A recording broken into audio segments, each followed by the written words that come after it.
धाराशिवमध्ये ओमराजे निंबाळकर यांनी मतदानाचा हक्क सकाळीच बजावला आणि यावेळी ओमराजेंसह त्यांच्या आई आणि पत्नीही उपस्थित होत्या। धाराशिव लोकसभा मतदारसंघामध्ये ओमराजे निंबाळकर यांची माहितीच्या उमेदवार अर्चना पाटील यांच्यासह लढत होणार आहे आणि त्यामुळे मवियाचे उमेदवार ओमराजे निंबाळकर यांची प्रतिष्ठा या ठिकाणी पणाला लागलेली आहे।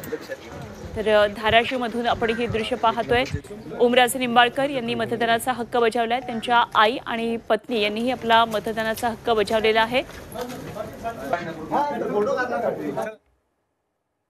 मग मी त्यांना परत कॉल बॅक केला तर त्यांनी सांगितलं की आम्ही जवळपास 12:30 वाजल्यापासून ही गाडी इथं पकडून ठेवलोय, आम्ही पोलिसांना कॉल करतोय, आम्ही प्रशासनाला कॉल करतोय, पण कोण त्या ठिकाणी प्रतिसाद देत नाही।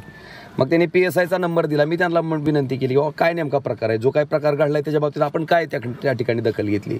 मग त्याच्यानंतर यंत्रणा हल्ली मी स्वतः जिल्हाधिकारी महोदयांना सुद्धा बोललो की अशा पद्धतीनं पैशाचा आमिष दाखवून जर लोकांची मतं त्या ठिकाणी घेतली जात असतील तर मग हे आचारसंहितेच्या नेमकं कुठल्या व्याख्येत बसतंय बरं।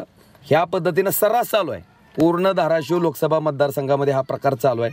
पण सामान्य जनतेला माहिती आहे की मतदानाच्या दिवसापुरतं कामापुरता मामान ताकापुरतं आजी करणारे पाहिजेत का 5 वर्ष त्यांच्यासाठी अखंडपणे अविरतपणे झटणारा हक्काचा खासदार पाहिजे। निश्चित जनता सुज्ञ आहे।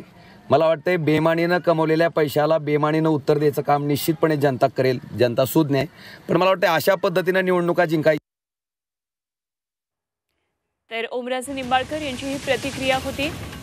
निंबाळकरांची प्रतिष्ठा या ठिकाणी पणाला लागलेली आहे।